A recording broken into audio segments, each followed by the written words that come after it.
నమస్కారం. ಎಲ್ಲರಿಗೂ నమస్కారం. రోళ్ళ మండలం ప్రజలందరికీ నా నమస్కారం. ఎలా ఉన్నారు? గత 5 ఏళ్ళు ఈ రాష్ట్రంలో ఒక అవినీతి ప్రభుత్వం ఉండింది.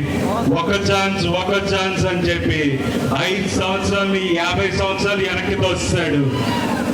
అలాంటి అతనికి ఒకటే ఛాన్స్ అడిగాడు. ఈసారి ఇవ్వకండి. ఈసారి అతనికి ఛాన్స్ ఇచ్చే ఆలోచన కూడా పెట్టుకోకండి. ఎందుకంటే అతని వల్ల ప్రతి ఒక్కరికి ఇబ్బంది. మీరు చూశారు, ఇక్కడ చాలా మంది యువత ఉన్నారు. ఇక్కడ మీ జిల్లాలోనే కియా మోటార్స్ ఉంది. దాని తర్వాత కొత్తగా వచ్చిన ఒక కంపెనీ పేరు చెప్పండి. ఎలాంటి కంపెనీలు లేవు, అభివృద్ధి లేదు. సరే, సంక్షేమం డబ్బులు ఇస్తున్నాడు కదా అంటే ఇక్కడ రేట్లు పెంచేసి బాధేస్తున్నాడు. ఇలాంటి వాడు మనకు అవసరమా? అతని సొంత డబ్బులు ఇస్తున్నాడు, ఫీల్ అవుతున్నాడు. మనం కట్టే ట్యాక్స్లు, మనం కొనే వస్తువుల మీద రేట్లు పెంచి ఆ డబ్బులు తీసుకొని తిరిగి మళ్ళీ వెనక్కి ఇస్తున్నాడు. మళ్ళీ దాని మీద మందు మీద, కిరాణా మీద, ఇంకో వాటి మీద రేట్లు పెంచి మళ్ళీ వెనక్కి తీసుకుంటున్నాడు. అభివృద్ధి లేకపోతే ఎలా?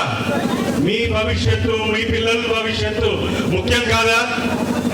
ఇందాకే చెప్తున్నారు, 40,000 కుటుంబాలు ఇక్కడి నుంచి వలస వెళ్ళిపోయారని. ఎందుకు? ఇక్కడ సరైన అవకాశం లేక, ఇక్కడ వ్యవసాయం చేసుకోవడానికి నీళ్లు లేక, ఉద్యోగ అవకాశాలు లేక. మీరే ఆలోచించుకోండి. చంద్రబాబు నాయుడు గారు వచ్చినప్పుడు ఇక్కడికి నీళ్లు వచ్చాయా? ఉద్యోగాలు వచ్చాయా? కంపెనీలు వచ్చాయా? మరి ఈ ప్రభుత్వంలో ఏమైనా వచ్చాయా? మీరే ఆలోచించుకోండి. ఎందుకంటే చంద్రబాబు నాయుడు గారు అటు సంక్షేమం, ఇటు అభివృద్ధి రెండూ చేయగలరు.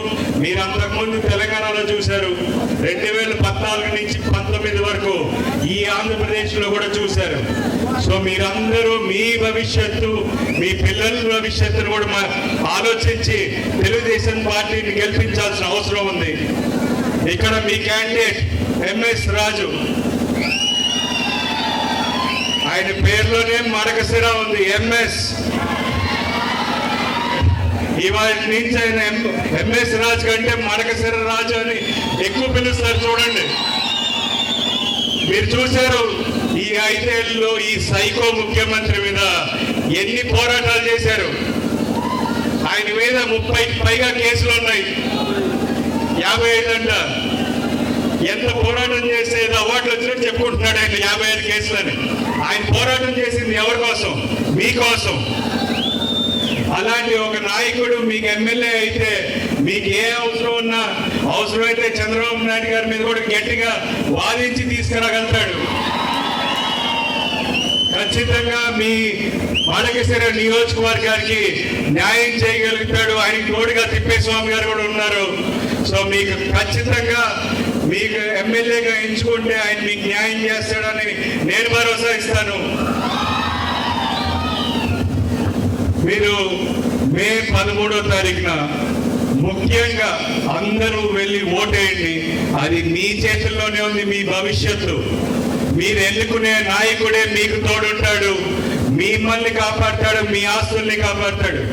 ఇప్పుడు ఈ ముఖ్యమంత్రి ల్యాండ్ టైటిలింగ్ యాక్ట్ అని ఒక యాక్ట్ తీసుకొచ్చాడు. మన తాతలు, మన నాన్నలు ఇచ్చిన ఆస్తుల మీద ఆడి ఫోటో ఏంటో నాకు అర్థం కావట్లా.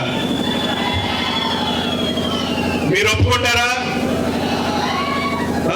మనం మీ ఇంట్లో ఒక ఆడపిల్లకి పెళ్లి చేయాలన్నా, ఒక అబ్బాయి వేరే దేశం వెళ్ళి చదువుకోవాలంటే గవర్నమెంట్ వాడు పర్మిషన్ ఇచ్చేయండి మన ఆస్తి తాకట్టు పెట్టుకోవడానికి. మీరందరూ ఆలోచించాలి. ఎందుకంటే మీ భవిష్యత్తు ఇది. మీ భవిష్యత్తు మీ చేతుల్లో ఉంది. మీరు ఖచ్చితంగా వెళ్ళి మే 13వ తారీఖున ఓటేసి మీకు అండగా నిలబడే నాయకుడిని ఎన్నుకోండి. ఇది మీ అవసరం, మన భవిష్యత్తు.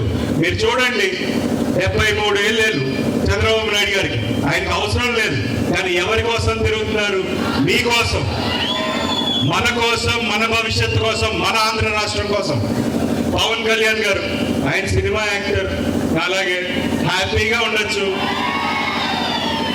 కానీ అన్ని సుఖాలను వదిలేసి మీకోసం పోరాడుతున్నారు, మన కోసం పోరాడుతున్నారు.